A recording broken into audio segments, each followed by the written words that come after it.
I want to be precise about this because precision is all I have left.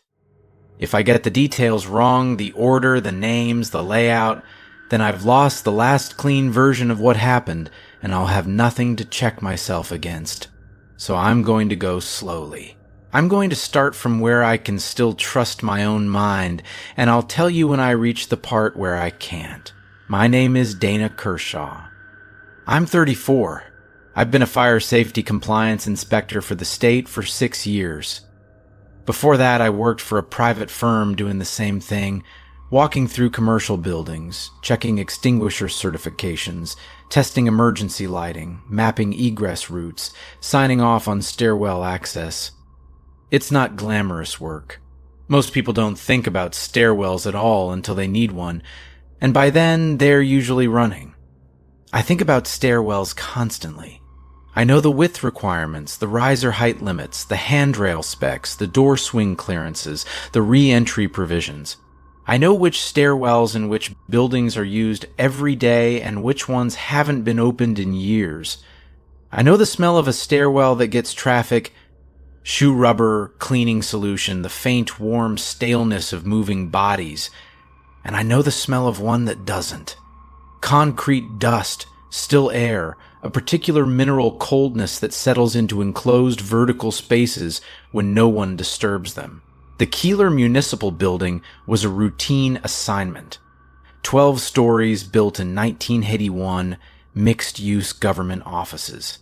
The kind of building every mid-sized city has: bland exterior, grid of windows, lobby with a security desk that's staffed during business hours and empty after 5. I'd inspected it twice before, both times without incident. It had 4 stairwells: north, south, east, and the third stairwell. I need to explain why it was called that instead of west. In the original building plans, which I pulled from the city's archive during my first inspection 3 years ago, there were only 3 stairwells: north, south, and east.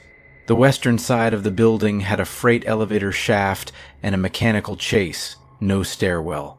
But at some point between the original construction and the first available renovation record in 1994, a 4th stairwell appeared in the blueprints. It was on the western side, where the plans showed no stairwell should be. It wasn't labeled west.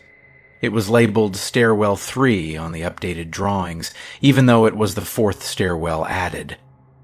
Every subsequent document, inspection reports, maintenance logs, tenant memos, called it the 3rd stairwell. I asked the building manager about the name during my first inspection.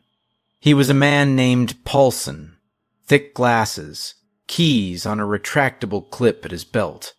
He shrugged and said, "It's always been called that. I don't think anyone remembers why."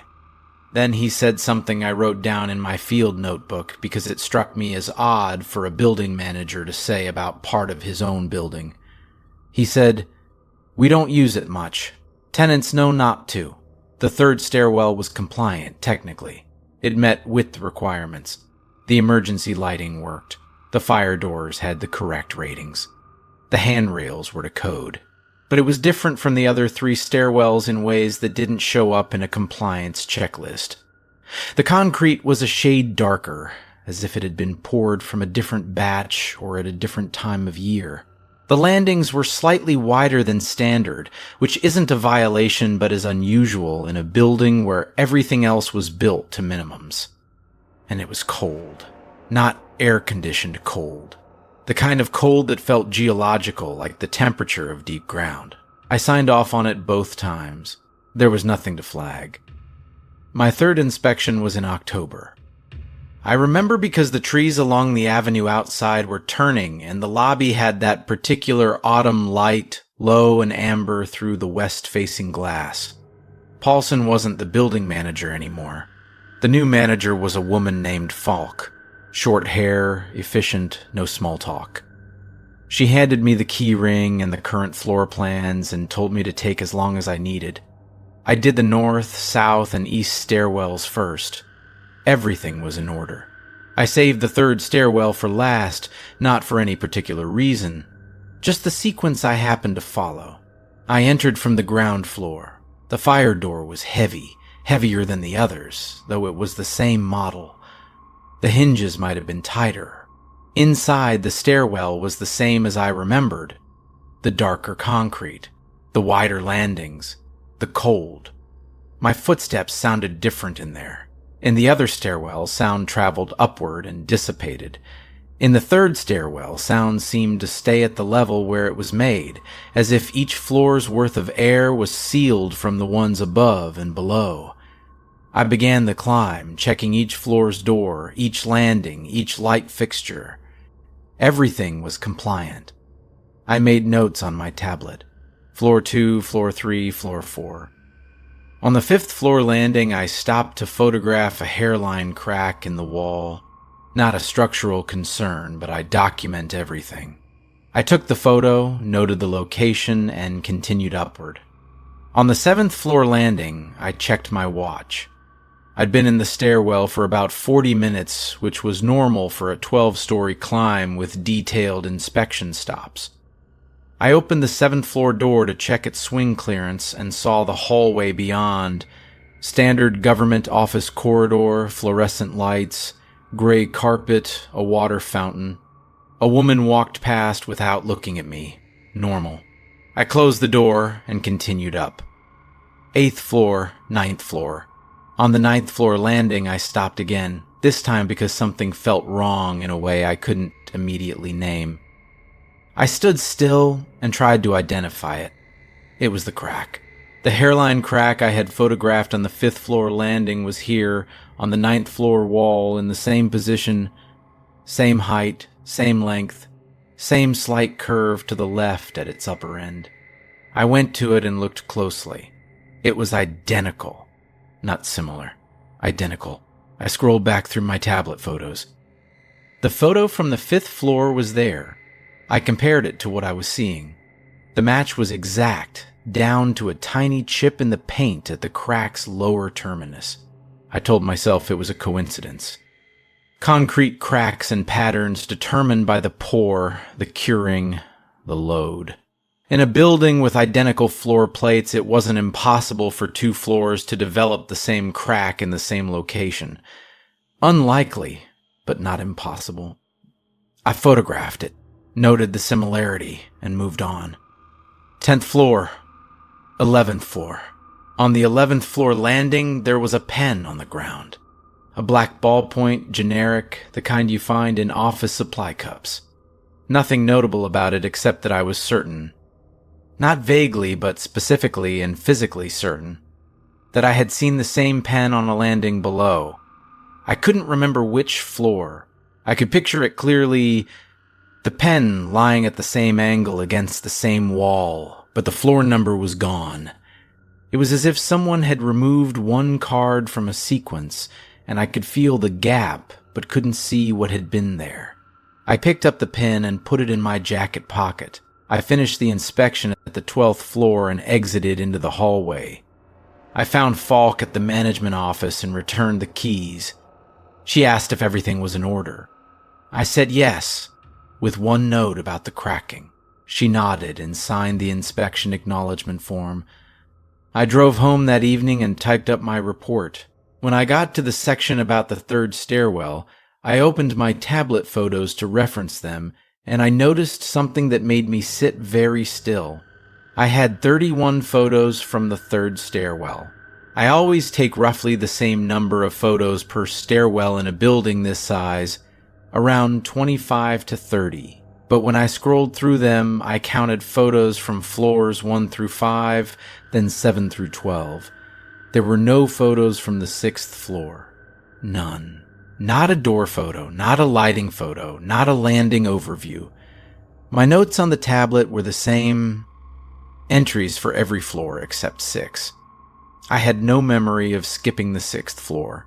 I had no memory of the 6th floor at all.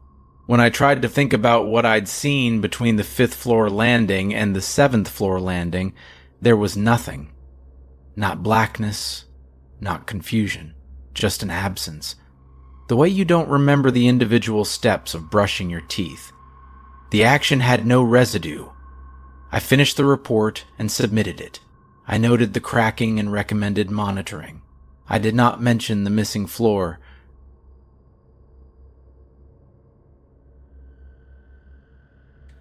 Two weeks later, I got a call from Falk. She said a tenant on the 4th floor had reported that the third stairwell's fire door wasn't latching properly. She asked if I could come take a look, since I was the inspector of record. It wasn't a standard request. Normally, she'd call a contractor, but she said the building's maintenance team hadn't been able to figure out the problem, and she wanted someone with code knowledge to assess it before she escalated. I agreed. I went back to the Keeler building on a Wednesday morning. Falk met me in the lobby and gave me the keys. She looked tired in a way that seemed deeper than sleep deprivation. I asked if she was all right. She paused. A long pause, the kind where you can see someone choosing between two versions of an answer, and then said, "I don't love this building." I went to the 4th floor via the main elevator and entered the 3rd stairwell from the corridor. The fire door latched fine. I opened and closed it a dozen times. The hardware was functional, the strike plate was aligned, the closer was adjusted correctly. I made a note that I couldn't replicate the reported issue, but I was already there, and I'd been thinking about the missing 6th floor for 2 weeks, so I decided to climb. I went up from 4 to 5, checking things as I went, taking photos. Normal. I reached the 5th floor landing and saw the hairline crack. Still there, unchanged. I photographed it. I continued up. And I was on the 7th floor. I don't mean I walked up to the 7th floor. I mean, I was on the 5th floor landing, and then I was on the 7th floor landing, and the experience of traveling between them did not exist. There was no transition, no sense of time passing, no physical sensation of climbing steps. I was looking at the number 5 stenciled on the wall, and then I was looking at the number 7, and my body was in a slightly different position. My hand had moved from my side to the handrail, and my tablet showed a timestamp gap of 19 minutes. 19 minutes. From the 5th floor to the 7th floor. A distance that should take less than a minute to climb. I stood on the 7th floor landing and tried to feel afraid. I think I expected fear. But what I felt was more like the sensation of reaching for a word and finding it gone. A cognitive absence. The fear wouldn't form because the experience it should have been attached to wasn't there. I went back down. I descended from 7 to the 5th floor landing carefully, counting every step. 14 steps to the half landing, 14 steps to the full landing. Standard. I was on the 5th floor. I turned around and climbed again, this time counting. 1, 2, 3, 4, 5, 6, 7, 8, 9, 10, 11, 12, 13, 14, half landing. The number on the wall said 6. I was on the 6th floor. It existed. The landing was real. The concrete under my feet was the same darker shade as the rest of the stairwell. The fire door was there, closed, with the correct rating placard. The emergency light was mounted above it, functional. Everything was present and compliant. I pushed the door open. Behind it was a corridor, but not the government office corridor I'd seen on every other floor. This corridor was unfinished. Raw concrete walls. No carpet, no fluorescent fixtures. Just caged bulbs at long intervals, the kind used during construction. The air was different. Not cold like the stairwell. Warm. Humid. And it smelled like something I couldn't place. Organic. Faintly sweet. Like overripe fruit or wet soil in a greenhouse. There were doors along the corridor, spaced at regular intervals. They were plain, unmarked, the same institutional gray as the stairwell doors. I walked to the first one and tried the handle. Locked. I tried the second. Locked. The third door opened. Inside was a small room, maybe 10 by 10, with the same raw concrete walls. There was a metal desk and a chair. On the desk was a logbook, a physical logbook. the kind with a marbled composition cover. Beside it was a pen, a black ballpoint. I reached into my jacket pocket and took out the pen I'd picked up from the 11th floor landing during my previous inspection. I held them side by side. They were identical. Same manufacturer, same model, same slight scuff pattern on the clip, as if they had been carried in the same pocket. I opened the logbook. It was filled with handwriting. Different hands. Some neat, some cramped, some in pencil, some in ink. Each entry was dated, and each one began with a name. I didn't recognize any of the names at first. The entries were short, most just a few lines. I read a few. March 4, 2019. Tom Kessler. Completed inspection of stairwell 3, floors 112. No deficiencies noted. Weather clear. Drove home. I don't remember what happened on the 6th floor. I was on 5 and then I was on 7. I feel fine. Something is wrong. August 22, 2020. Dana Kershaw. Building inspection routine. Third stairwell accessed. All floors checked. No memory of 6. Found this room. Found this book. I don't understand. I read that entry 3 times. My name. My handwriting. An entry dated over 3 years ago, during what would have been my first inspection of the Keeler building. I had no memory of finding this room. I had no memory of writing in this book. My report from that inspection, I still had it on file. Mentioned nothing about a 6th floor, nothing about an unfinished corridor, nothing about a logbook. I flipped back further. The earliest entry was from 1996, 2 years after the third stairwell appeared in the building plans. The handwriting was small and precise. June 11, 1996. Harry Carello. Fire Marshal's office. Inspected new stairwell per renovation permit. Could not account for time between floors 5 and 7. Returned to investigate. Found floor 6. Found this room. Something in this building isn't right. I'm writing this so I remember. I hope I remember. There were dozens of entries spanning decades. Some were from inspectors. Some were from maintenance workers. One was from a tenant who'd wandered into the stairwell looking for a shortcut. The entries varied in detail, but they all described the same essential experience. Entering the third stairwell, losing time between the 5th and 7th floors, returning to find the 6th floor, discovering the corridor and this room, and writing in the book.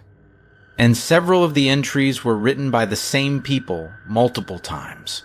The same names appeared years apart, each entry beginning with the same confusion, the same discovery, as if they were experiencing it for the first time. My name appeared twice. The entry from 2020 and a second one from 2022, during what would have been my second inspection.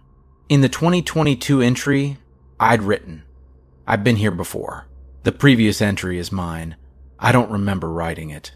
This is the second time. I'm going to tell someone. I hadn't told anyone. I had no memory of deciding not to. I had no memory of deciding at all." I sat in the metal chair and looked at the logbook and tried to organize what I was feeling into something I could act on. There was fear, finally, not the sharp kind, but a low architectural fear, the kind that has to do with the ground you're standing on rather than anything in front of you. The fear of realizing the floor might not be solid. I wrote a new entry. I dated it. I wrote my name. I wrote everything I could think of. The crack in the wall, the missing photos, the 19-minute gap, the pen, the corridor, the room, the previous entries in my own handwriting. I wrote more than anyone else had. I filled 3 pages. I thought that if I wrote enough, made it detailed enough, it would anchor somehow. That the sheer volume of specificity would resist whatever process was taking the memories. Then I tore out the pages. I'd learned from the logbook. Every previous person, myself included, had left their account in the book and walked away and forgotten. Leaving it in the room didn't work. The room was part of the system, whatever the system was. So I folded the pages and put them in my jacket pocket next to the pen. I left the room. I walked back down the unfinished corridor. The air was still warm, still sweet. I pushed through the fire door onto the 6th floor landing. I descended the stairs, counting every step, and exited on the ground floor.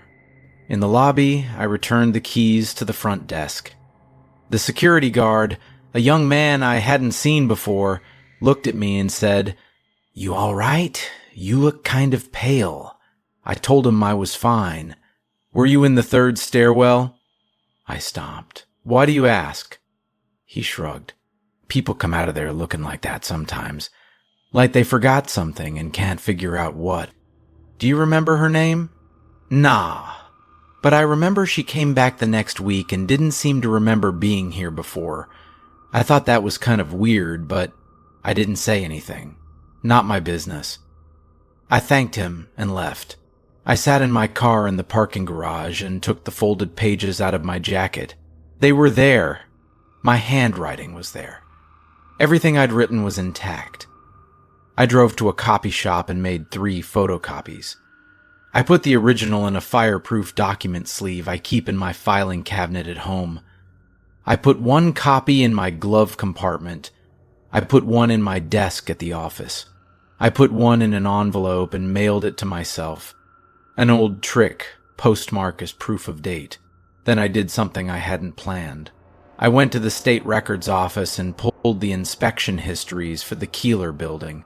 Every 3rd stairwell inspection for the last 20 years. There had been 9 inspectors assigned to the Keeler building since 1996. I was the 3rd. The first was R. Carlow, the name from the earliest logbook entry. The second was Tom Kessler, another name from the book. After me, there were 6 others, cycling through with unusual frequency. Most inspectors hold a building assignment for years. The Keeler building's 3rd stairwell had a different inspector almost every 18 months. I looked up R. Carlow. Retired from the fire marshal's office in 2004. I found a phone number through a professional directory and called it. A man answered. His voice was older, careful. I told him who I was. I told him I'd inspected the 3rd stairwell at the Keeler building. I asked if he remembered anything unusual about it. There was a long silence. "I inspected that stairwell several times," he said. "I don't remember anything unusual. It was compliant. Mr. Carlow, I found a logbook on the 6th floor. Your name was in it." Another silence. Then, "There is no 6th floor in that stairwell. It's a 12-story building. The 6th floor is accessed through the other stairwells. The 3rd stairwell..." He stopped. "The 3rd stairwell what?" I was going to say something and I lost it. That happens to me sometimes. My wife says I'm getting old. He laughed, but it was thin. "I'm sorry. What were we talking about?" "The Keeler building. The 3rd stairwell. You wrote in a logbook on the 6th floor." "I don't remember that. I don't think that's right. I think you might have the wrong person." I could hear it in his voice. Not dishonesty, not evasion. Absence. The same absence I'd felt when I tried to recall the 6th floor after my first inspection. He wasn't lying to me. The memory wasn't there for him to access. I thanked him and hung up. That night, I reread my torn-out pages. Everything was still clear. The act of removing the account from the building from that room seemed to have preserved not just the pages, but the memories they described.